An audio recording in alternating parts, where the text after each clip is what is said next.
Hey all dear student, again most welcome all of you in Made Mind with Academy channel. So all dear student, today हम लोग यहाँ पे discuss करेंगे, बात करेंगे UPC net. जो आप लोग का यूपीसी नेट का एंट्रेंस एग्जाम होने वाला है, यूपीसी नेट बीएससी नर्सिंग का 2025 में, उससे related important nursing aptitude questions को डिस्कस करेंगे। मतलब कि यहाँ पर टुडे हम लोग जो है नर्सिंग एप्टीट्यूड महामैराथन क्लास के बारे में डिस्कस करेंगे। तो आपके नर्सिंग एप्टीट्यूड में टोटल जो है 8 चैप्टर्स दिए गए हैं। तो बट 8 चैप्टर से ज़्यादा चैप्टर, तो हम यहाँ पे जो 8 चैप्टर के क्वेश्चंस को आज यहाँ पे डिस्कस करेंगे।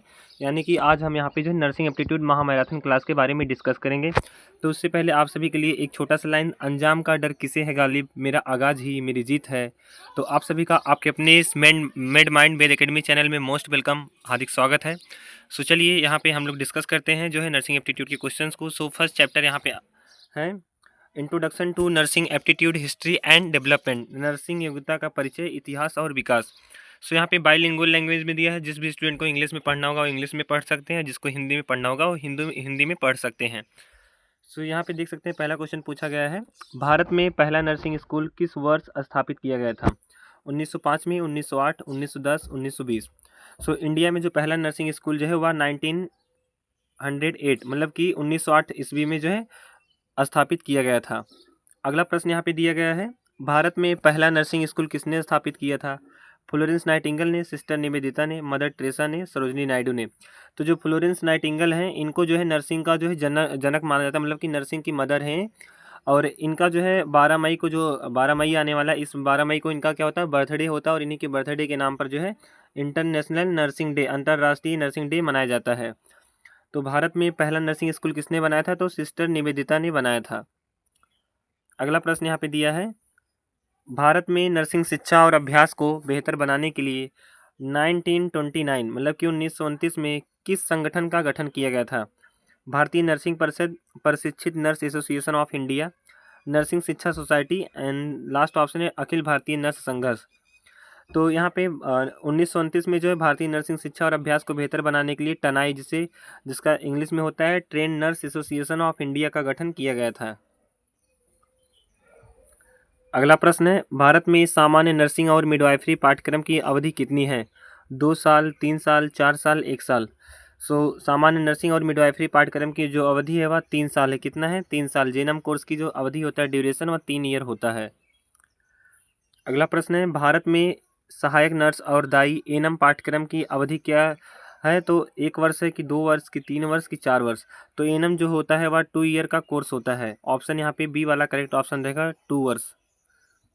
अगला प्रश्न है, जेएनएम कोर्स पूरा करने के बाद छात्र कौन सी स्नातक डिग्री प्राप्त कर सकते हैं? BSc nursing, MSc nursing, nursing में डिप्लोमा, नर्सिंग में पीएचडी। तो जेएनएम कोर्स और मतलब जो है जेएनएम कोर्स कंप्लीट करने के बाद आप जो है पोस्ट बेसिक बीएससी नर्सिंग यानी कि बीएससी नर्सिंग कोर्स कर सकते हैं। अगला प्रश्न है, भारत में बीएससी नर्सिंग पाठ्यक्रम की अवधि क्या है? 2 वर्ष, 3 वर्ष, 4 वर्ष, 5 वर्ष। तो भारत में बीएससी नर्सिंग कोर्स की जो ड्यूरेशन होता है वह जो है क्या होता है, 4 ईयर होता है। और जो है 6 मंथ आपका इंटर्नशिप चलता है। तो 4 साल 6 महीने का कोर्स होता है। अगला प्रश्न है, भारत में एक नर्स की औसत वेतन सीमा क्या है? तो यहाँ पे ऑप्शन बी वाला करेक्ट ऑप्शन हो जाएगा, 2 लाख से लेके 6 लाख रुपये प्रति वर्ष। अगला प्रश्न है, भारत में किन क्षेत्रों में योग्य नर्सों की महत्वपूर्ण कमी है? शहरी क्षेत्र में, उपनगरीय क्षेत्र में, ग्रामीण क्षेत्र में, महानगरीय क्षेत्र में। तो करेक्ट ऑप्शन हो जाएगा यहाँ पे ऑप्शन नंबर सी वाला, ग्रामीण क्षेत्र में। अगला प्रश्न है यहाँ पे, नर्सों की कमी के अलावा भारत में उनके सामने एक बड़ी चुनौती क्या होती है? प्रशिक्षण कार्यक्रमों की कमी, लंबे घंटे और तनाव, सीमित नौकरी के अवसर, कम वेतन पैकेज, लंबे घंटे और तनाव। तो यहाँ पे ऑप्शन जो है बी वाला करेक्ट ऑप्शन रहेगा, लंबे घंटे और तनाव, लॉन्ग हावर्स एंड स्ट्रेस। अगला प्रश्न यहाँ पे है, दक्षता में सुधार के लिए नर्सिंग में किस प्रकार के रिकॉर्ड पेश किए गए हैं? कागज आधारित record, electronic medical record, audio log, manual chart. यहाँ पे ऑप्शन बी करेक्ट ऑप्शन हो जाएगा, इलेक्ट्रॉनिक मेडिकल रिकॉर्ड, ईएमआर। अगला प्रश्न है, नर्सिंग अभ्यास में टेलीमेडिसिन का लक्ष्य क्या हासिल करना है? अस्पतालों में मरीजों की सुविधा बढ़ाना, दूर से देखभाल की सुविधा में सुधार करना, नर्सिंग शिक्षा की ज़रूरतों को कम करना, शारीरिक जांच को ख़त्म करना। तो नर्सिंग अभ्यास में टेलीमेडिसिन का अच्छा होता है दूर से देखभाल की सुविधा में सुधार करना, जो कि वर्तमान टाइम में मतलब कि प्रेजेंट टाइम में बहुत ज़्यादा मतलब चल रहा है। अगला प्रश्न है, हाल ही के वर्षों में नर्सिंग देखभाल में क्या बदलाव देखा गया है? तकनीकी केंद्रित देखभाल, समुदाय केंद्रित देखभाल, मरीज केंद्रित देखभाल, संस्था आधारित देखभाल। तो हाल के वर्षों में नर्सिंग देखभाल में जो चेंज किया गया हुआ है पेशेंट सेंटर्ड केयर, मरीज केंद्रित देखभाल। अगला प्रश्न है, भारत का पहला नर्सिंग स्कूल किस शहर में खोला गया था? मुंबई, कोलकाता, चेन्नई, दिल्ली।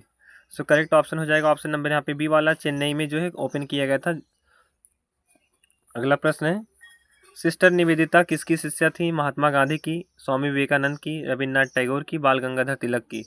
तो सिस्टर निवेदिता जो है वह जो है स्वामी विवेकानंद की शिष्या थी। अगला प्रश्न है, किस प्रकार का नर्सिंग कोर्स 2 साल में पूरा होता है? तो यहाँ पे जो है जेएनएम पूरा पूरा होता है कि एएनएम की, बीएससी नर्सिंग की, एमएससी नर्सिंग। तो सभी को पता होगा एएनएम जो है वह 2 साल में पूरा होता है। और एएनएम का फुल फॉर्म होता है auxiliary nurse and midwife. GNM का होता है general nursing and midwifery.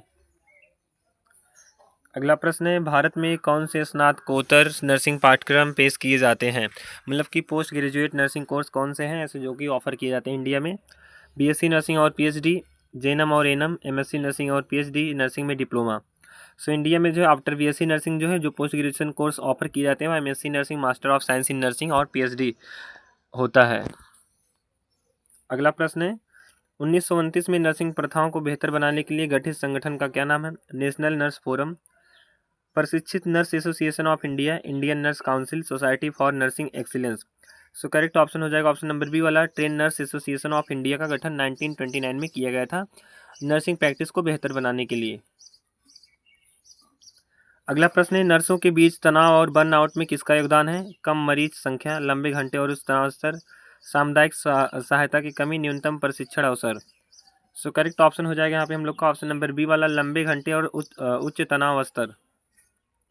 Then यहाँ पे सेकेंड चैप्टर स्टार्ट हो जाता है आप लोग का, duty of a professional qualified nurse. एक पेशेवर योग्य नर्स की क्या क्या भूमिका होती है, क्या क्या कर्तव्य होते हैं, क्या रूल होता है, इसके बारे में हम लोग यहाँ पे पढ़ेंगे। तो यहाँ पे जो क्वेश्चन पूछा गया है, पेशेवर रूप से योग्य नर्स की प्राथमिक भूमिकाओं में से क्या है?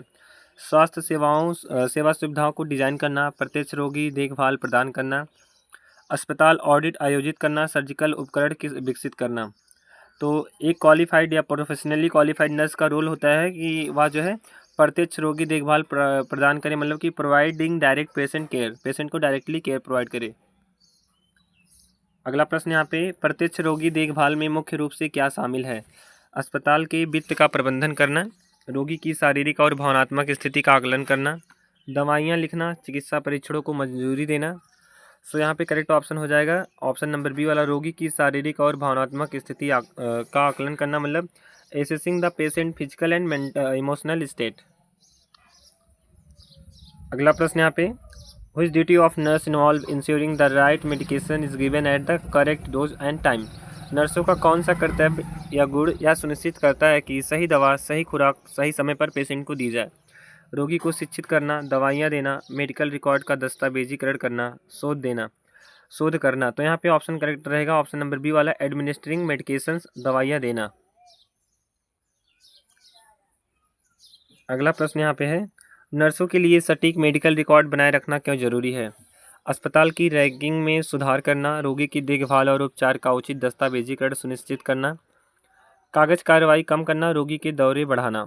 तो नर्सों के लिए सटीक मेडिकल रिकॉर्ड बनाए रखना इसलिए आवश्यक है क्योंकि रोगी की देखभाल और उपचार का उचित दस्तावेजीकरण सुनिश्चित करना कि उसे कौन सा मेडिकेशन देना है, कौन सा मेडिकेशन नहीं देना है, कब देना है, कितने टाइम पे देना है, किसके साथ देना है, मिल्क के साथ देना है कि वाटर की, फ्रूट की जूस। तो सभी को यहाँ पे पता होना चाहिए कि फ्रूट के साथ क्या होता है, मेडिसिन नहीं लेना चाहिए क्योंकि इंट्रैक्शन हो जाता है। अगला प्रश्न है, नर्स रोगियों और उनके परिवारों को शिक्षित करने में कैसे योगदान देती है? अस्पतालों की सिफारिश करके, चिकित्सा स्थितियों और स्वास्थ्य जीवन शैली विकल्पों के बारे में जानकारी प्रदान करके, मनोविज्ञान चिकित्सा प्रदान करके, और लास्ट ऑप्शन है चिकित्सा शिविर आयोजित करके।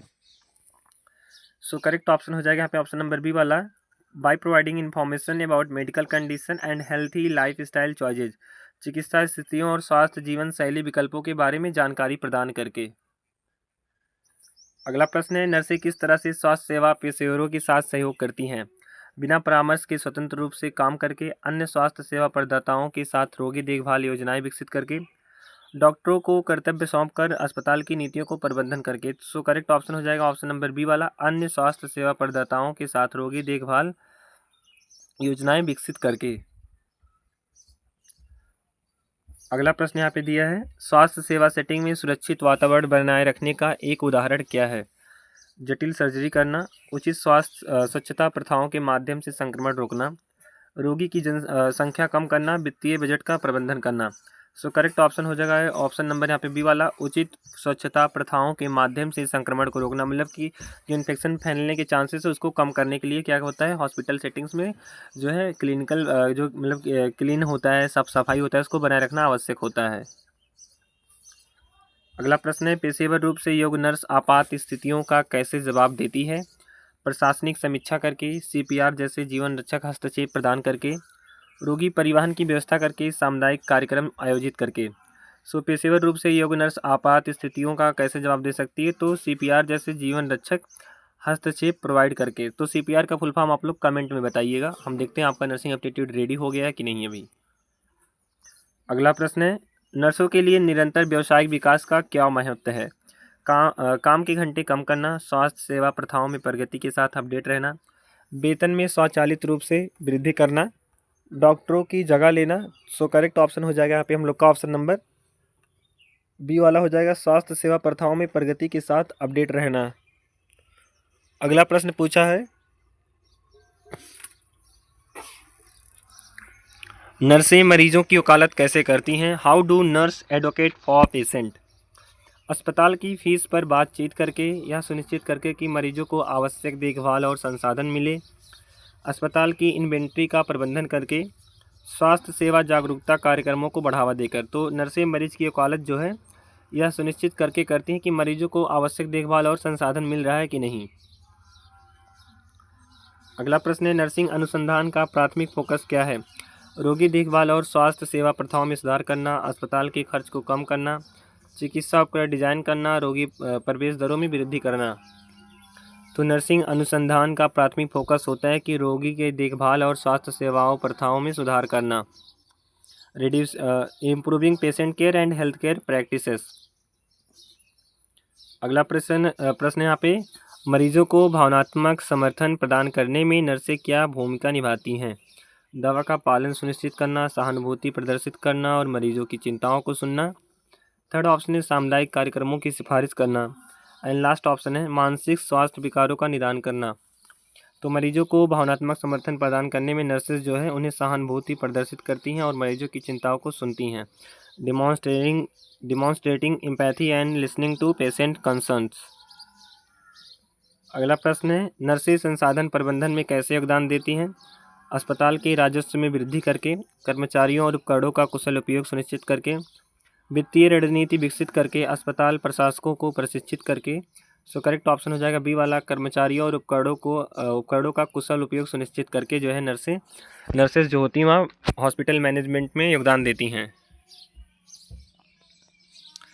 थर्ड चैप्टर यहाँ पे आ जाता है आप लोग का, quality of a professionally qualified nurse. व्यावसायिक रूप से एक योग्य नर्स के कौन कौन से गुण हैं? सो यहाँ पे फर्स्ट ऑप्शन है फर्स्ट प्रश्न है, मरीजों की भावनात्मक ज़रूरतों को समझने और उन्हें संबोधित करने के लिए कौन सा गुण आवश्यक होता है नर्सों के अंदर? ज्ञान, सहानुभूति, नेतृत्व, विस्तार पर ध्यान देना। तो मरीजों की जो है जो इमोशनल स्टेट है उनको अंडरस्टैंडिंग करने के लिए नर्सेस में जो है एम्पैथी होना चाहिए, सहानुभूति होना चाहिए। अगला प्रश्न है, नर्सिंग में व्यावसायिकता में क्या शामिल है? What does professionalism in nursing include? नैतिक मानकों का पालन करना, समय बचाने के लिए शॉर्टकट अपनाना, मरीज की दस्तावेजीकरण से बचना, जवाबदेही के बिना कार्य सौंपना। सो करेक्ट ऑप्शन हो जाएगा नैतिक मानकों का पालन करना। ऑप्शन यहाँ पे ए वाला करेक्ट ऑप्शन है।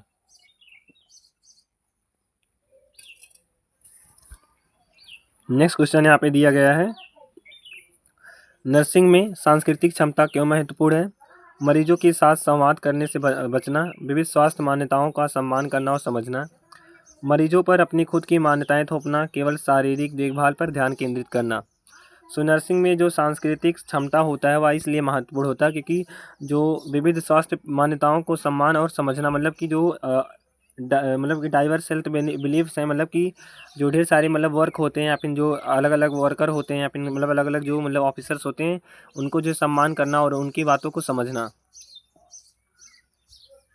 अगला प्रश्न है, मरीजों और स्वास्थ्य सेवा टीमों के साथ प्रभावी बातचीत सुनिश्चित करने के लिए कौन सा कौशल महत्वपूर्ण है नर्सों के अंदर? शारीरिक शक्ति, संचार कौशल, वित्तीय प्रबंधन, सामान्य प्रबंधन, समय प्रबंधन। सो मरीजों और स्वास्थ्य सेवा टीमों के साथ प्रभावी बातचीत, यहाँ पे बातचीत का बात हो रहा है, मतलब कम्युनिकेशन स्किल्स का। तो यहाँ पे ऑप्शन बी जो करेक्ट ऑप्शन रहेगा, कम्युनिकेशन स्किल क्या होना चाहिए? अच्छा होना चाहिए। ये नहीं कि पेशेंट बोले जा रहे हैं, आप उसकी बात सुनी नहीं, तो पेशेंट जब बोले नर्स के सामने तो नर्स को शांति बनाकर उसकी पहले बात को सुनना चाहिए, फिर उससे पूछना चाहिए कि आपको कौन कौन सा प्रॉब्लम है, कौन कौन सा प्रॉब्लम नहीं है। अगला प्रश्न है, एक नर्स जो मरीज की स्थिति में सूक्ष्म परिवर्तनों को नोटिस करती है, वह किस गुण का प्रदर्शन कर रही है? अनुकूलनशीलता, विवरण पर ध्यान देना, सांस्कृतिक क्षमता, नेतृत्व। तो एक नर्स जो मरीज की स्थिति में सूक्ष्म परिवर्तन को नोटिस करती है, वह जो है अटेंशन टू डिटेल्स, मतलब कि विवरण पर ध्यान दे रही है, जो मैटर है उस पर जो है उसको ध्यान से सुन रही है। अगला प्रश्न है, मरीज की जानकारी से निपटने के दौरान नर्स पेशेवर कैसे हो सकती है? इसे दोस्तों के साथ साझा करना, इसे गोपनीय रखना, इसे अनदेखा करना, इसे ऑनलाइन पोस्ट करना। तो कोई भी नर्स कि कोई भी नर्स हो तो उसके अंदर यह रोल या जो है गुण नहीं होना चाहिए कि अगर कोई पेशेंट अपनी सारी डिटेल्स आपसे शेयर कर रहा है तो आप जाके किसी और से उसको शेयर करें, या अगर आप ऐसा करते तो आप नर्सिंग के इथिक्स का उल्लंघन करते हैं।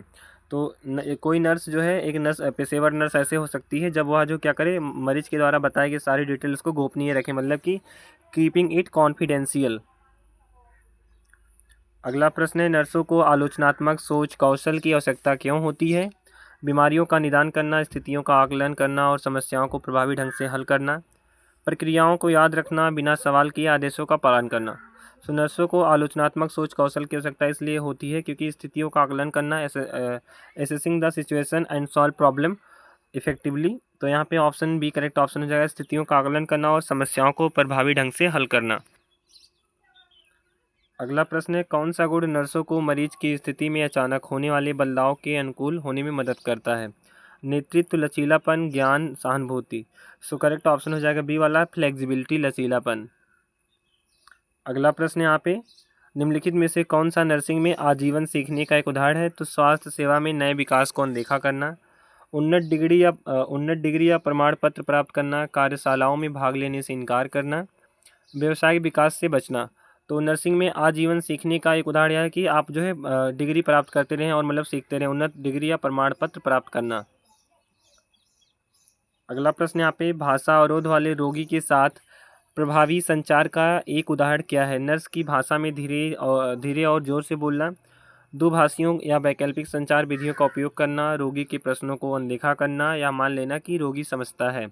तो भाषा अवरोध वाले रोगी के साथ प्रभावी संचार का एक उदाहरण यह है कि दुभाषियों या वैकल्पिक संचार विधियों का उपयोग करना। अगला प्रश्न है, कौन सा गुण यह सुनिश्चित करता है कि रोगी की देखभाल समन्वित और समय पर की जाती है? सांस्कृतिक क्षमता, विवरण पर ध्यान देना, नेतृत्व कौशल, सहानुभूति। सो जो लीडरशिप स्किल होता है, नेतृत्व कौशल होता है, यही सुनिश्चित करता है। अगला प्रश्न है, व्यवसायिक विकास के लिए प्रतिबद्धता में क्या शामिल है?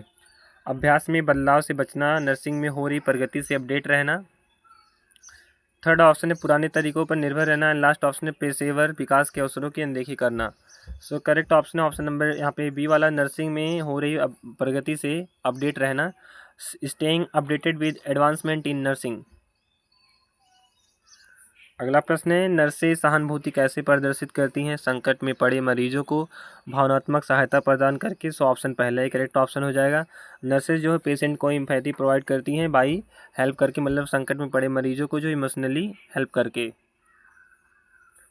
अगला प्रश्न है, जब कोई नर्स स्वास्थ्य के बारे में मरीज की सांस्कृतिक मान्यताओं का सम्मान करती है तो कौन सा गुण प्रदर्शित करती है? अनुकूलनशीलता, सांस्कृतिक क्षमता, नेतृत्व, व्यावसायिकता। तो यहाँ पे सांस्कृतिक मान्यताओं को बोल रहे हैं, तो यहाँ पे ऑप्शन बी करेक्ट ऑप्शन हो जाएगा, सांस्कृतिक क्षमता, कल्चरल कॉम्पिटेंस।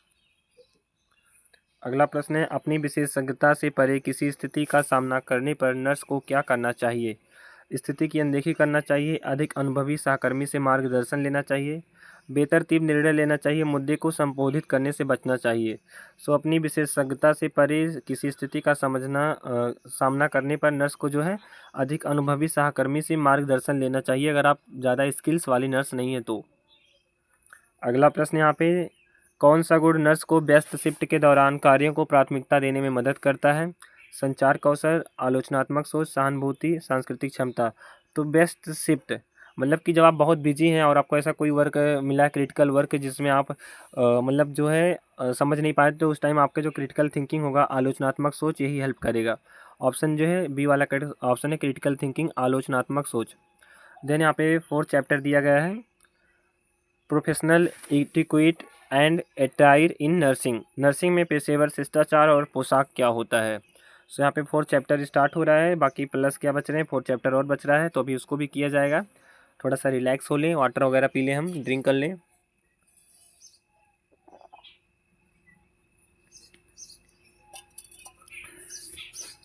तो चलिए स्टार्ट करते हैं। यहाँ पे पूछा गया, कौन सा सिद्धांत इस बात पर जोर देता है कि एक नर्स को व्यक्तिगत हितों पर रोगी की भलाई को प्राथमिकता देनी चाहिए? न्याय, परोपकार, स्वायत्तता, गैर हानिकारता। तो यहाँ पे जो ऑटोनॉमी होता है, यही क्या करता है, भलाई को प्राथमिकता देनी चाहिए, यही जो है यही सिद्धांत क्या करता है, जोर देता है। सॉरी, यहाँ पे ऑटोनॉमी हमने बता दिया, यहाँ पे ऑटोनॉमी नहीं, परोपकार रहेगा, बेनिफिसेंस। अगला प्रश्न है, नर्सिंग में पेशेवर सीमाओं को बनाए रखने का प्राथमिक उद्देश्य क्या है? रोगियों पर अधिकार स्थापित करना, अधिक काम करने से बचना, विश्वास और पेशेवर संबंध बनाए रखना, रोगियों के साथ दोस्ती बनाने से रोकना। तो नर्सिंग में पेशेवर सीमाओं को बनाए रखने का प्राथमिक उद्देश्य होता है कि विश्वास और पेशेवर संबंध बनाए रखना, किसके साथ, पेशेंट के साथ। अगला प्रश्न है, अगला प्रश्न यहाँ पे पूछा गया है, जब एक नर्स बिना सहमति के रोगी की जानकारी का खुलासा करती है तो किस नैतिक सिद्धांत का उल्लंघन होता है? जो हमने अभी आपको ऊपर क्वेश्चन बताया था थोड़ा डिस्क्राइब करके, वही क्वेश्चन यहाँ पे पूछा है। तो फर्स्ट ऑप्शन है सत्यता, सेकंड है गोपनीयता, थर्ड ऑप्शन है परोपकार एंड लास्ट ऑप्शन है न्याय। सो करेक्ट ऑप्शन हो जाएगा ऑप्शन नंबर बी वाला, गोपनीयता, कॉन्फिडेंशियली का क्या करती है, उल्लंघन करती है, पेशेंट के अगर जो है सारी डिटेल्स को किसी और से शेयर करिए तो। स्वास्थ्य सेवा सेटिंग में दो सहकर्मियों के बीच संघर्ष को हल करने का सबसे उपयुक्त तरीका क्या है? तुरंत प्रबंधन को रिपोर्ट करें, फीडबैक के लिए मरीज को शामिल करें, समस्या को शांतिपूर्वक और सीधे संबोधित करें, लास्ट ऑप्शन है संघर्ष को तब तक अनदेखा करें जब तक कि यह अपने आप हल न हो जाए। तो स्वास्थ्य सेवा सेटिंग में दो सहकर्मियों के बीच संघर्ष को हल करने का सबसे सही तरीका होता है समस्या को शांतिपूर्वक सुने और फिर उसे संबोधित करें।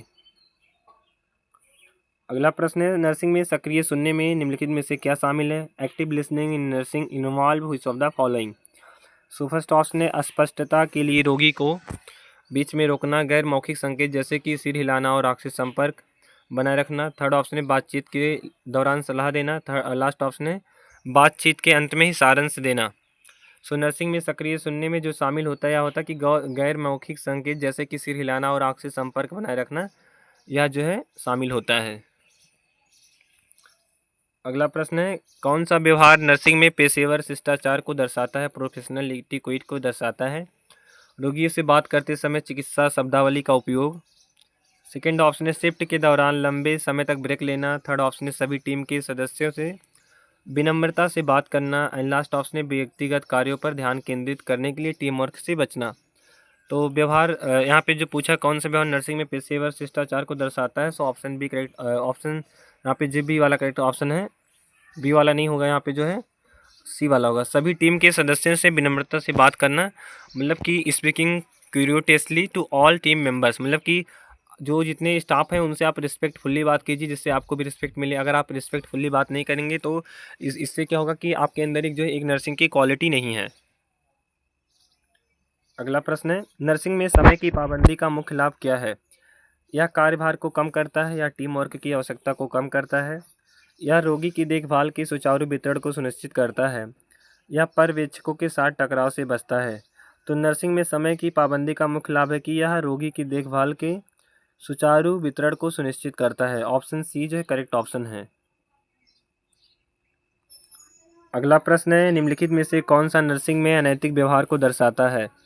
सो यहाँ पे थर्ड वाला ऑप्शन करेक्ट ऑप्शन होगा। जागरूकता के लिए सोशल मीडिया पर रोगी की कहानियाँ साझा करना, यह जो है एक नर्स की क्वालिटी में नहीं होता है, एक नर्स के जो है जो रूल वगैरह होता है, जो उसके लिए नियम होते हैं, उसमें नहीं होता है। यहाँ पे ऑप्शन सी जो करेक्ट ऑप्शन है। आपको जो कोई भी नर्स हो तो उसको ऐसा नहीं करना चाहिए कि अगर कोई पेशेंट आपको डिटेल्स बताया या फिर कोई भी और चीज़ हो तो आप उसको जो है सोशल मीडिया पे शेयर कर दें।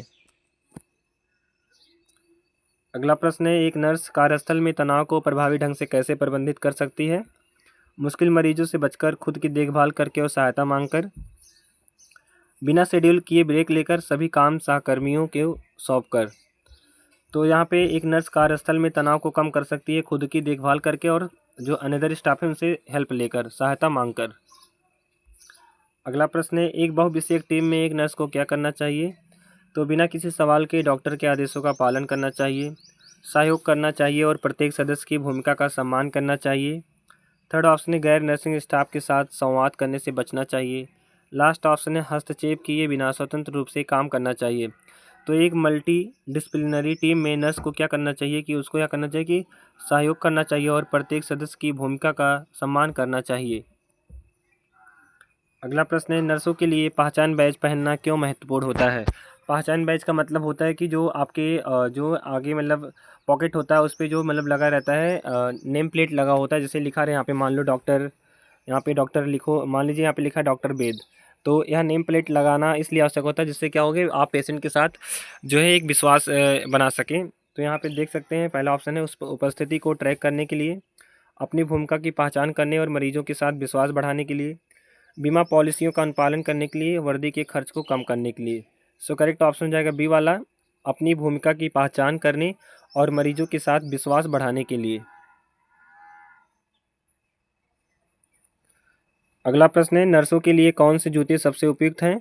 तो पेशेवर दिखने के लिए ऊंची एड़ी वाले जूते, आराम के लिए खुले पैर के सैंडल। थर्ड ऑप्शन है, सुरक्षा और सहारे के लिए फिसलन रहित बंद पैर के जूते। एंड लास्ट ऑप्शन है, चमकीले रंगों वाले एथलेटिक जूते। तो नर्सों के लिए जो शूज होता है वह सुरक्षा और सहारे के लिए फिसलन रहित बंद पैर वाले शूज होते हैं।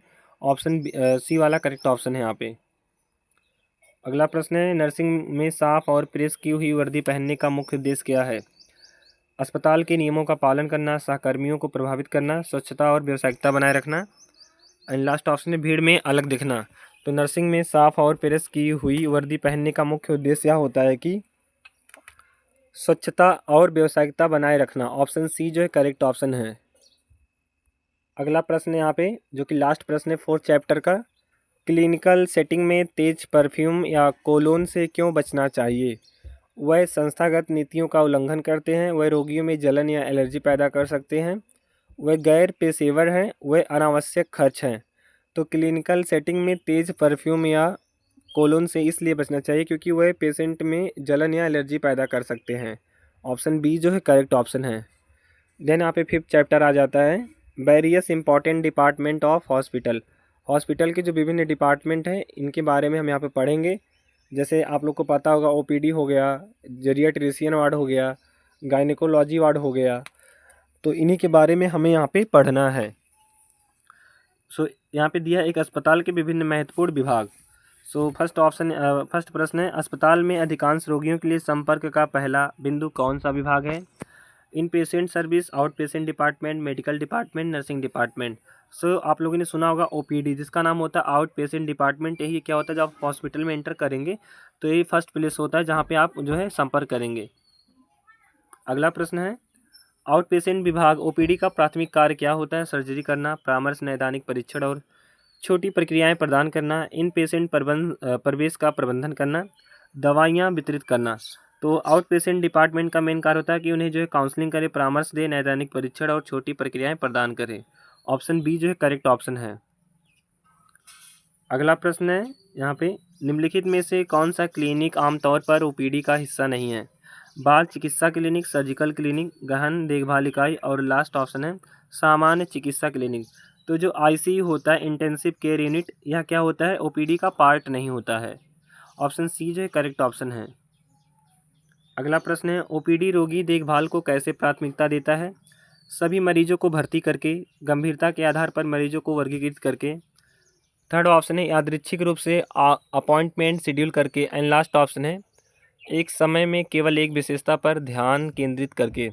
तो ओपीडी जो है रोगी को कैसे प्राथमिकता देता है कि जो जैसे पेशेंट है, मान लो पेशेंट ए है, पेशेंट बी है, पेशेंट सी है, तो ये क्रिटिकल कंडीशन है, इसका ज़्यादा, इसका थोड़ा कम है, इसका थोड़ा कम है, तो पेशेंट इन्हीं के अकॉर्डिंग क्या करता है, डिवाइड करता है गंभीरता के आधार पर मरीजों को वर्गीकृत करके।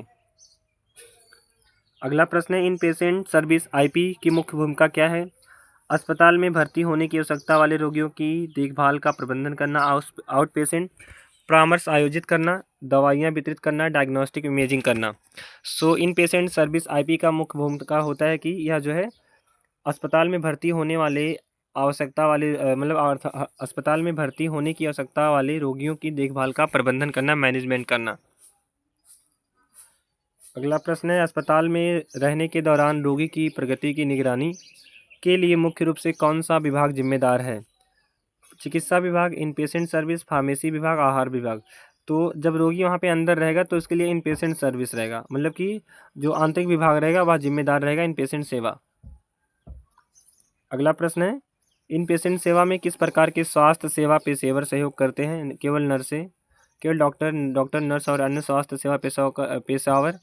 एंड लास्ट ऑप्शन है केवल प्रशासनिक कर्मचारी। सो यहाँ पे इन पेशेंट सेवा में जो पेशेंट, अगर कोई पेशेंट भर्ती है तो इसके जो है ट्रीटमेंट में या फिर जो कुछ भी इसको हेल्प दिया जा रहा है उसमें जो डॉक्टर, नर्स और अन्य स्वास्थ्य सेवा टीम हेल्प करती है।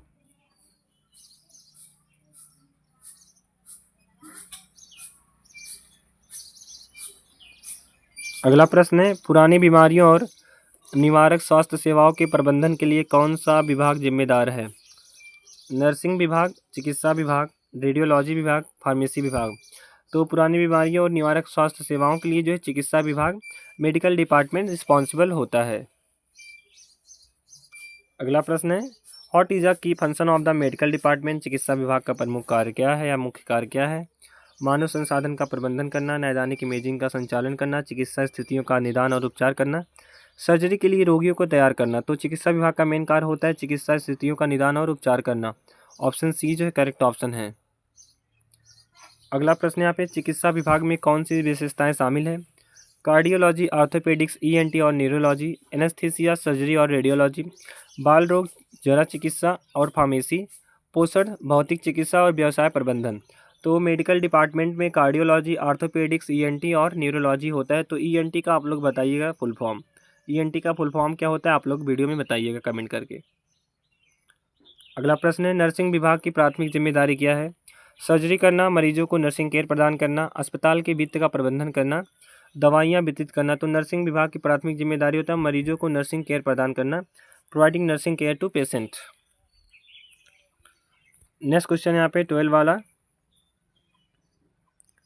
निम्नलिखित में से कौन सा कार्य आमतौर पर नर्सिंग विभाग द्वारा नहीं किया जाता है? दवाइयाँ देना, महत्वपूर्ण संकेतों की निगरानी करना, एक्सरे करना, मरीजों को शिक्षित करना। तो एक्सरे करना जो है वह रेडियोलॉजी डिपार्टमेंट का काम होता है, इसलिए यह क्या होता है नर्सिंग के जो है वर्क में नहीं आता। ऑप्शन सी जो करेक्ट ऑप्शन है एक्सरे करना। अगला प्रश्न है, नर्सिंग विभाग में मुख्य कर्मचारी कौन है? आहार विशेषज्ञ और फार्मासिस्ट, रेडियोलॉजिस्ट और लैब टेक्नीशियन, पंजीकृत नर्स, लाइसेंस प्राप्त प्रैक्टिकल नर्स और नर्सिंग सहायक। लास्ट ऑप्शन है सर्जन और एनेस्थेसियोलॉजिस्ट। तो नर्सिंग विभाग में मुख्य कर्मचारी जो होता है वह एक रजिस्टर्ड नर्स हो सकता है, लाइसेंस प्रैक्टिकल नर्स हो सकते हैं और नर्सिंग असिस्टेंट्स हो सकते हैं। ऑप्शन सी जो है करेक्ट ऑप्शन है, पंजीकृत नर्स, लाइसेंस प्राप्त प्रैक्टिकल नर्स और नर्सिंग सहायक।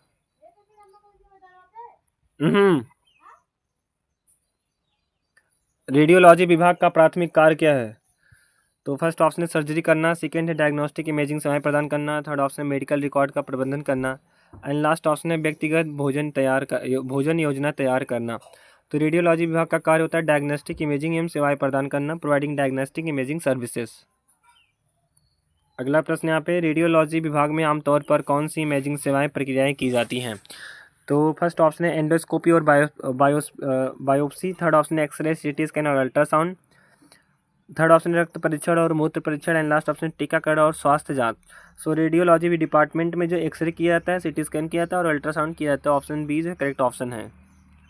देन यहाँ पे 6 चैप्टर आ जाता है, various types of medical specialist, विभिन्न प्रकार के चिकित्सा विशेषज्ञ जैसे कि जेरियाट्रिशियन, पेडियाट्रिशियन हो गए, कार्डियोलॉजिस्ट हो गए, डेंटोलॉजिस्ट हो गए, या फिर ऑर्थोपेडिक्स हो गए, इन्हीं सब के बारे में यहाँ पे अभी हम लोग पढ़ेंगे अब। तो फर्स्ट ऑप्शन है, फर्स्ट प्रश्न यहाँ पे, कौन सा चिकित्सा विशेषज्ञ मुख्य रूप से हृदय संबंधी रोगों के निदान और उपचार से संबंधित होता है? Neurologist, endocrinologist, cardiologist, rheumatologist. So correct option है बी वाला, कार्डियोलॉजिस्ट। तो यहाँ पे सभी लॉजिस्ट आप लोग पढ़ लेंगे। अगला प्रश्न है, एक मरीज जिसे गंभीर पेट दर्द और पाचन समस्याएं हैं उसे सबसे अधिक संभावना है कि किस विशेषज्ञ को भेजा जाएगा? Gastroenterologist, haematologist, pulmonologist, orthopaedic surgeon. So यहाँ पे पेट दर्द और पाचन समस्याएं तो गैस्ट्रोएंटेरोलॉजिस्ट के पास भेजेंगे। अगला प्रश्न है, निम्नलिखित में से कौन सी स्थिति मुख्य रूप से एक त्वचा रोग विशेषज्ञ डर्मेटोलॉजिस्ट द्वारा उपचारित की जाती है? दमा, स्ट्रोक, मुहासे, ऑस्टियोआर्थराइटिस। तो मुहासा जो होता है वो आपके स्किन पे होता है, फेस पे होता है। सो ऐसे पेशेंट को हम मुहासे वाले पेशेंट को हम भेजेंगे डर्मेटोलॉजिस्ट के पास, जो कि स्किन के डॉक्टर्स होते हैं। अगला प्रश्न है, कौन सा चिकित्सा विशेषज्ञ एक मरीज का इलाज करेगा जिसे अनियंत्रित मधुमेह है, मतलब कि अनकंट्रोल्ड डायबिटीज़ है? Cardiologist, neurologist, endocrinologist, rheumatologist. So endocrinologist जो अंतःस्रावी, मतलब जो अंतःस्रावी ग्रंथियों का अध्ययन करते हैं डॉक्टर्स, जो उन्हीं के पास हम भेजेंगे, एंडोक्राइनोलॉजिस्ट के पास भेजा जाएगा। अगला प्रश्न है, एक मरीज जिसे पुराना माइग्रेन है वह सबसे अधिक संभावना है किसे दिखाएगा? साइकियाट्रिस्ट को, न्यूरोलॉजिस्ट को, पल्मोनोलॉजिस्ट को, पेडियाट्रिशियन को। तो अगर उसे क्या है, माइग्रेन है जो कि ब्रेन से रिलेटेड है, तो यह न्यूरोलॉजिस्ट के पास जाएगा। अगला प्रश्न है, निम्नलिखित में से कौन सी स्थिति के लिए हेमेटोलॉजिस्ट की विशेषज्ञता की आवश्यकता होगी? सो आप लोग यहाँ पे ऑप्शन पढ़िए।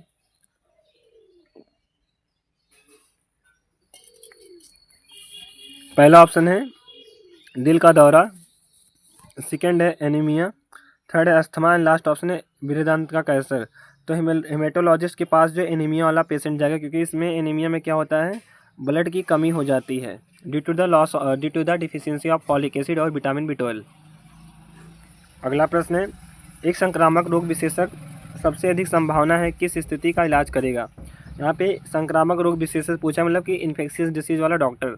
तपेदिक का करेगा कि रिमेटॉइड अर्थराइटिस, की उच्च रक्तचाप, की मोतियाबिंद। तो जो ट्यूबरकुलोसिस होता है वह क्या होता है, टीबी जो होता है वह एक प्रकार का संक्रामक रोग है। तो जो इन्फेक्शियस डिसीज स्पेशलिस्ट होंगे वह टीबी डिसीज का इलाज करेंगे। अगला प्रश्न है, कौन सा विशेषज्ञ एक मरीज की किडनी की बीमारी का प्रबंधन करेगा?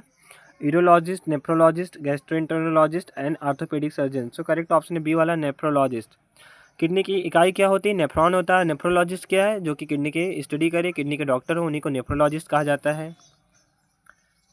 अगला प्रश्न है, प्लास्टिक सर्जन निम्नलिखित में से किससे संबंधित प्रक्रियाएं करते हैं? हड्डी के फ्रैक्चर, कॉस्मेटिक और पुनर्निर्माण सर्जरी, हार्मोनल असंतुलन, पाचन संबंधी समस्याएं। तो प्लास्टिक सर्जन जो क्या करेंगे, कॉस्मेटिक और पुनर्निर्माण सर्जरी के डॉक्टर होते हैं, ये जो है इसी रोल को प्ले करेंगे। अगला प्रश्न है, प्रसूति स्त्री रोग विशेषज्ञ मुख्य रूप से किसकी देखभाल में विशेषज्ञ होते हैं? बच्चे, बुजुर्ग, महिलाएं, विशेष रूप से गर्भावस्था के दौरान। मानसिक स्वास्थ्य, तो जो गायनेकोलॉजिस्ट होते हैं या फिर ऑब्स्टेट्रिशियंस होते हैं वह क्या करते हैं, वुमेन्स की देखभाल करते हैं जो कि क्या होते हैं, प्रेग्नेंट होते हैं। अगला प्रश्न है, कौन सा चिकित्सा विशेषज्ञ कैंसर जैसी स्थितियों का इलाज करता है और कीमोथेरेपी प्रदान करता है? ऑन्कोलॉजिस्ट, ऑर्थोपेडिक सर्जन, त्वचा रोग विशेषज्ञ, पल्मोनोलॉजिस्ट। सो जो ऑन्कोलॉजिस्ट, जो कैंसर के डॉक्टर होते हैं उन्हें ऑन्कोलॉजिस्ट कहा जाता है और ये क्या करते हैं, कैंसर जैसी स्थितियों का इलाज करते हैं। अगला प्रश्न है, एक मरीज जिसे ग्लूकोमा के कारण दृष्टि हानि हो रही है उसे सबसे अधिक संभावना है किसे दिखाया जाएगा? कार्डियोलॉजिस्ट को, नेत्र रोग विशेषज्ञ को, न्यूरोलॉजिस्ट को, रूमेटोलॉजिस्ट को। तो ग्लूकोमा जो होता है वह आई डिसीज होता है। इसको ग्लूकोमा जो होता है वह इरेगुलर आई प्रेशर के कारण, जब ऑप्टिक नर्व होता है उसमें जो इरेगुलर आई प्रेशर होता है, आई पे जब प्रेशर पड़ता है ब्लड का, तो उसी कारण ग्लूकोमा होता है। तो यहाँ पे ऑप्शन बी जो करेक्ट ऑप्शन रहेगा, नेत्र रोग विशेषज्ञ के पास दिखाया जाएगा।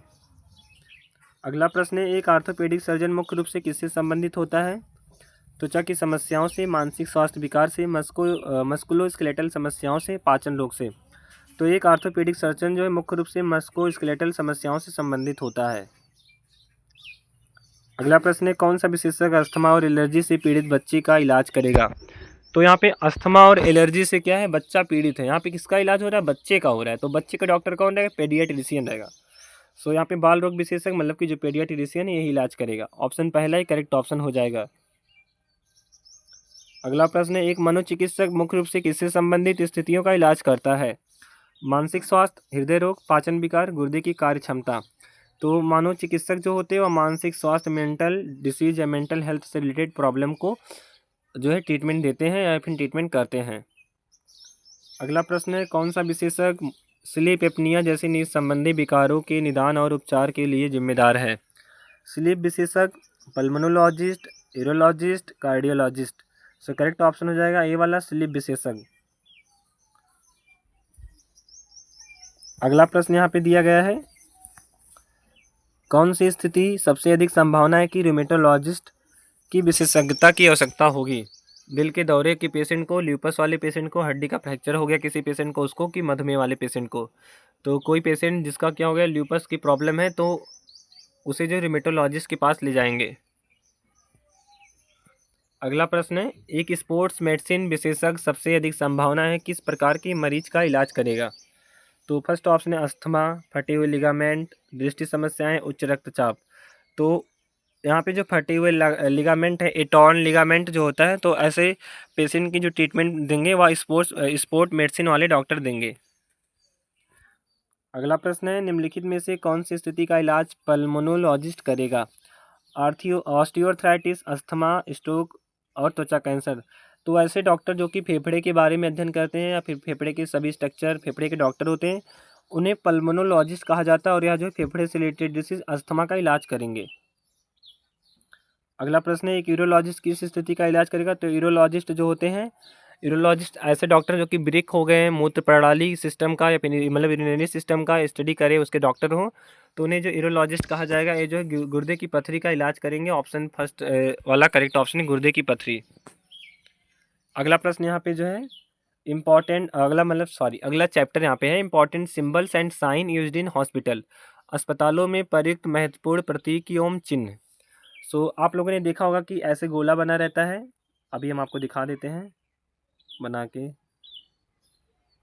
कुछ इस टाइप से बना रहता है और यहाँ पे क्या रहे, कलर रहे, ये पूरा पार्ट क्या रहे, कलर फॉर्म में रहे।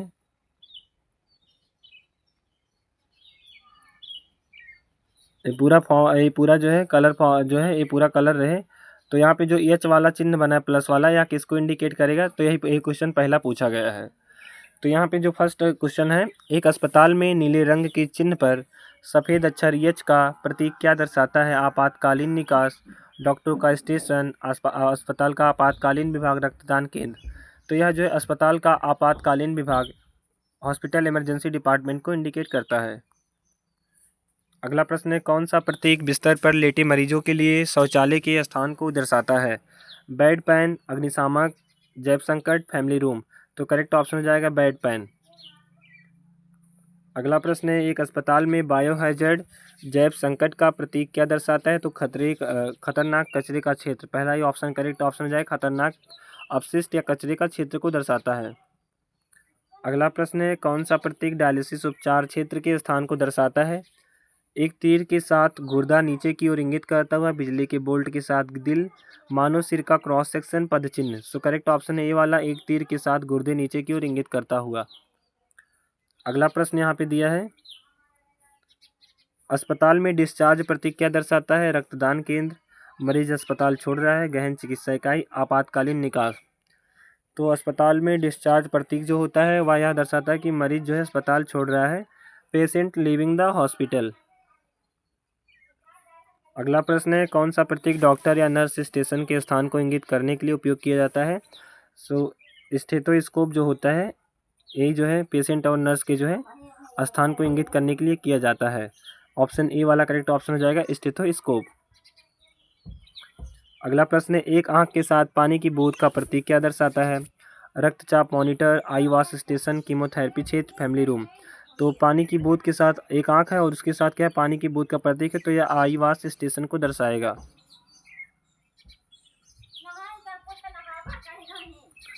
अगला प्रश्न है, अस्पताल में पारिवारिक प्रतीक्षा कक्ष के स्थान को कौन सा प्रतीक दर्शाता है? तो यहाँ पे फैमिली वेटिंग सेंटर को बताना है, तो परिवार दर्शाएगा कि रक्तदाता की पद चिन्ह के हृदय monitor. So correct option A वाला परिवार का आइकॉन दर्शाएगा। अगला प्रश्न यहाँ पे, अग्निशामक के प्रतीक का क्या अर्थ है? आपातकालीन निकास, रक्तदान केंद्र, अग्निशामक का स्थान, फैमिली रूम। तो अग्निशामक प्रतीक का यहाँ पे जो अर्थ हो जाएगा अग्निशामक का स्थान, फायर एक्सटिंग्विशर प्लेस या लोकेशन। अगला प्रश्न है, कौन सा प्रतीक माताओं द्वारा दूध दान करने के स्थान को दर्शाता है? दूध की बूंद के साथ बोतल, रक्तचाप मापने का यंत्र, प्लास्टर, पदचिन्ह। तो दूध की बूंद के साथ बोतल मतलब कि यहाँ पे मान लीजिए ये क्या है, ये दूध का क्या है, बोतल है, और यहाँ पे क्या रहे, बूंद बना रहे, तो यही क्या दर्शाएगा, दूध की बूंद के साथ जो बोतल है वही माताओं द्वारा दूध दान करने के स्थान को दर्शाता है। अगला प्रश्न है, आपातकालीन निकास का प्रतीक क्या दर्शाता है? कॉल बेल, रक्तदान केंद्र, आपातकालीन निकास, गहन चिकित्सा इकाई। सो करेक्ट ऑप्शन हो जाएगा ऑप्शन नंबर बी वाला, आपातकालीन निकास। अगला प्रश्न है, कौन सा प्रतीक मरीजों के लिए कंबल गर्म करने के स्थान को इंगित करता है? गर्म हो रहा कंबल, रक्तदाता, डॉक्टर का स्टेशन, डायलिसिस उपचार क्षेत्र। सो करेक्ट ऑप्शन हो जाएगा ऑप्शन नंबर ए वाला, गर्म हो रहा कंबल। अगला प्रश्न है, रक्तदाता का प्रतीक क्या दर्शाता है? रक्तदान केंद्र, हृदय सर्जरी क्षेत्र, फैमिली रूम, रक्तचाप मॉनिटर। तो रक्तदाता का प्रतीक जो है रक्तदान केंद्र, ब्लड डोनेशन सेंटर को इंडिकेट करेगा। अगला प्रश्न है, कौन सा प्रतीक रक्तचाप मॉनिटर के स्थान को दर्शाता है? कफ और गेज, स्टेथोस्कोप, पद चिन्ह और जो है प्लास्टर। तो ऐसे जो अगर बना रहेगा तो ये क्या है, कफ है जो कि हाथ पे लपेटा जाता है, किसी पेशेंट का जब ब्लड प्रेशर लिया जाता है तो इसके हाथ पे यहाँ पे लपेटा जाता है। सो कफ और गेज ही दर्शाएगा यहाँ पे, ऑप्शन ए जो करेक्ट ऑप्शन है। अगला प्रश्न है, कॉल बेल प्रतीक का क्या अर्थ है? आपातकालीन निकास, मदद बुलाने के लिए कॉल बटन, डॉक्टरों का स्टेशन, फैमिली रूम। तो मदद बुलाने के लिए कॉल बटन। अगला प्रश्न है, कौन सा प्रतीक उस स्थान को दर्शाता है जहां प्लास्टर लगाया या हटाया जाता है? प्लास्टर, रक्तदाता, कीमोथेरेपी क्षेत्र, डायलिसिस उपचार क्षेत्र। तो जो प्लास्टर वाला सिंबल होगा यही जो प्लास्टर वाले ऐसे स्थान को दर्शाएगा जहां पर प्लास्टर लगाया या हटाया जाता है। ऑप्शन ए जो करेक्ट ऑप्शन है। नेक्स्ट एंड लास्ट क्वेश्चन है यहाँ पे, कीमोथेरेपी का प्रतीक क्या दर्शाता है? कीमोथेरेपी उपचार क्षेत्र, रक्तदान केंद्र, आईवास स्टेशन, फैमिली रूम। तो आप लोग को कमेंट करके बताना है कि कीमोथेरेपी का उपचार किस डिसीज के या फिर किस रोग के पेशेंट को दिया जाता है। तो कीमोथेरेपी का प्रतीक जो है वह कीमोथेरेपी उपचार क्षेत्र को दर्शाता है। नेक्स्ट एंड लास्ट चैप्टर यहाँ पे, टोटल हमने 8 चैप्टर बोला था यहाँ पे, तो आज 8वां चैप्टर अब यहाँ पे डिस्कस कर रहे हैं। लास्ट चैप्टर है communicable and non communicable disease, मतलब कि संचारी मतलब कि संक्रामक और असंक्रामक रोग, संचारी और गैर संचारी रोग। अगला प्रश्न यहाँ पे जो है मतलब पहला प्रश्न है, संक्रामक और गैर संक्रामक रोग के बीच मुख्य अंतर क्या है? उपचार का तरीका, संचरण का तरीका, रोगों का कारण, लक्षणों की गंभीरता। तो संचरण का तरीका, जो संक्रामक रोग होता है वह पर्सन ए से पर्सन बी में टच के द्वारा फैल सकता है, अगर उसका सामान यूज करते हैं तो उसके द्वारा, और जो असंक्रामक रोग होगा वह किसी दूसरे व्यक्ति में टच के द्वारा नहीं फैलता है। अगला प्रश्न है, निम्नलिखित में से कौन सा वेक्टर जनित रोग है? तपेदिक, मलेरिया, हेपेटाइटिस बी, मधुमेह। तो मलेरिया जो है वह वेक्टर जनित रोग है जो कि प्रोटोजोवा से होता है। किससे होता है? प्रोटोजोवा से होता है। प्लाज्मोडियम वाइवैक्स मॉस्किटो से। अगला प्रश्न है, तपेदिक किस सूक्ष्म जीव द्वारा होता है? तो टीबी जो होता है वह किसके द्वारा होता है? वायरस के द्वारा, बैक्टीरिया, कवक, परजीवी। तो जो टीबी होता है बैक्टीरिया के द्वारा, जिसका नाम होता है माइक्रोबैक्टीरियम ट्यूबरकुलोसिस। अगला प्रश्न है, कौन सा रोग दूषित पानी पीने के स्रोत से होता है? हेपेटाइटिस ए, अस्थमा, मधुमेह, मिर्गी। तो हेपेटाइटिस ए जो होता है ये क्या होता है? दूषित पानी पीने से होता है, कंटामिनेटेड वाटर का इंजेक्शन करने से। अगला प्रश्न है, वायुजनित रोगों जैसे कोविड-19 की रोकथाम का सबसे प्रभावी तरीका क्या है? टीकाकरण, मास्क पहनना, सुरक्षित यौन प्रथाएं, मीठा खाद्य पदार्थों से परहेज। सो बियरिंग मास्क जो यहाँ पे करेक्ट ऑप्शन जाएगा सी वाला, बियरिंग मास्क पहनना। अगला प्रश्न है, निम्नलिखित में से कौन सा रोग यौन संचारित नहीं है? तो आप लोग एसटीडी का फुल फॉर्म बताइए कमेंट करके। एसटीडी का फुल फॉर्म क्या होता है? Chicken pox, syphilis, influenza, asthma. तो यहाँ पे यौन संचारित रोग पूछा है तो करेक्ट ऑप्शन जाएगा सिफिलिस। तो यहाँ पे सुनिएगा आप लोग, सिफिलिस हो गया, सिफिलिस हो गया, और जो है गोनोरिया हो गया, सिफिलिस हो गया, गोनोरिया हो गया, एड्स हो गया, जो एड्स हो गया, ये सभी क्या है जो है सेक्सुअली ट्रांसमिटेड डिसीज है। अगला प्रश्न है, निम्नलिखित में से कौन सा रक्त जनित रोग है? हेपेटाइटिस सी, तपेदिक, मलेरिया, पोलियो। तो ऐसा कौन सा रोग है जो कि ब्लड के द्वारा फैल सकता है? तो ब्लड के द्वारा जो है हेपेटाइटिस सी हो सकता है, और हेपेटाइटिस सी हो सकता है, सॉरी ऑप्शन ए जो करेक्ट ऑप्शन रहेगा हेपेटाइटिस सी। अगला प्रश्न है मलेरिया का प्राथमिक कारण क्या है? वायरस, परजीवी, बैक्टीरिया, कवक। तो मलेरिया का प्राथमिक कारण जो होता है वह पैरासाइट होता है। अब कौन सा पैरासाइट होता है? Plasmodium vivax parasite. अगला प्रश्न है निम्नलिखित में से कौन सा संक्रामक रोगों का लक्षण नहीं है? बुखार, खांसी, त्वचा पर चकत्ते, हाई ब्लड प्रेशर, उच्च रक्त शर्करा। सॉरी, हाई ब्लड प्रेशर नहीं, high sugar level, high blood sugar. तो यहाँ पे ऑप्शन डी करेक्ट ऑप्शन हो जाएगा। हाई ब्लड शुगर जो है वह संक्रामक रोगों का लक्षण नहीं होता है, बाकी तीनों होते हैं। अगला प्रश्न है वेक्टर जनित रोगों की रोकथाम का सबसे प्रभावी उपाय क्या है? टीकाकरण, कीटनाशक का उपयोग, बार बार हाथ धोना, साफ पानी पीना। तो हाथ धोने का जो करेक्ट टाइम होता है वह 20 सेकेंड होता है। क्या होता है? 20 सेकेंड होता है अकॉर्डिंग टू WHO। तो वेक्टर जनित रोगों की रोकथाम का सबसे प्रभावी तरीका है कीटनाशक का उपयोग करना। नेक्स्ट क्वेश्चन है यहाँ पे पोलियोमाइलिटिस, पोलियो किस प्रकार का रोग है? खाद्य जनित, जल जनित, वायु जनित, रक्त जनित। तो पोलियो जो है वह एयरबोर्न डिसीज है। यहाँ पे ऑप्शन बी जो करेक्ट ऑप्शन रहेगा। अगला प्रश्न है निम्नलिखित में से कौन सा एक कवकीय संक्रमण का उदाहरण है? थ्रस, इन्फ्लुएंजा, मलेरिया, तपेदिक। तो थ्रस जो होता है वही क्या होता है? फंगस से होता है। अगला प्रश्न है निम्नलिखित में से कौन सा रोग तपेदिक मतलब बैक्टीरिया द्वारा होता है? तो HIV, एड्स, तपेदिक, इन्फ्लुएंजा, डेंगू। तो डेंगू जो होता है किससे होता है? एडिस एजिप्टी मॉस्किटो से होता है। इन्फ्लुएंजा किससे होता है? हीमोफिलस इन्फ्लुएंजी वायरस से होता है। और HIV जो होता है वह एड्स, जो HIV है, जो एड्स है वह HIV वायरस से होता है। और बैक्टीरिया से कौन सा डिसीज होता है? तो बैक्टीरिया से TB होता है आपका, टाइफाइड होता है, और कॉलरा होता है, टिटनस होता है। ये सभी क्या है? बैक्टीरियल डिसीज हैं। अगला प्रश्न है हेपेटाइटिस बी के संचरण का प्राथमिक तरीका क्या है? वायुजनित बूंदें, दूषित पानी, रक्त संपर्क और मच्छर के काटने से। तो हेपेटाइटिस बी जो है ब्लड कंटैक्ट से फैल सकता है at the time of blood donation. अगला प्रश्न है वायुजनित रोगों से सबसे सामान्य रूप से जुड़ा लक्षण कौन सा होता है? उल्टी, त्वचा पर चकत्ते, छींकना, जोड़ों का दर्द। तो वायुजनित रोगों में क्या आता है? एलर्जी होता है। एलर्जी में क्या होता है? छींक आता है ज़्यादा, स्नीजिंग होता है। तो ऑप्शन बी करेक्ट ऑप्शन होगा, छींकना। अगला प्रश्न है निम्नलिखित में से कौन सा रोग टीकाकरण से रोका जा सकता है? खसरा, उच्च रक्तचाप, मधुमेह, अल्जाइमर रोग। तो जो मीजल्स है क्या है? Measles, measles. आप लोगों ने सुना होगा मीजल्स, सॉरी एक मिनट ऐसे रहिएगा थोड़ा सा।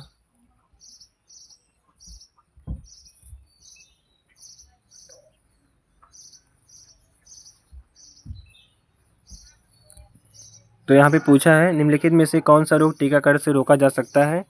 तो जो मीजल्स होता है, खसरा मतलब कि MMR, इन्हें जो है मीजल्स, मप्स, रुबेला, MMR का टीका दिया जाता है तीनों डिसीज को प्रिवेंस करने के लिए। अगला प्रश्न है कौन सा रोग संक्रामक रोगों के रूप में वर्गीकृत नहीं है? इन्फ्लुएंजा, चिकन पॉक्स, कोरोनरी धमनी रोग, हेपेटाइटिस ए। तो जो कोरोनरी आर्टरी डिसीज होता है, कैट जिसे कहा जाता है, यह क्या होता है? एक हार्ट का डिसीज है। यह जो है संक्रामक रोग की कैटेगरी में नहीं आता है। यह जो है नॉन इन्फेक्शियस डिसीज मतलब कि असंक्रामक डिसीज की कैटेगरी में आता है। अगला प्रश्न है सामान्य जुखाम किस सूक्ष्मजीव के द्वारा होता है?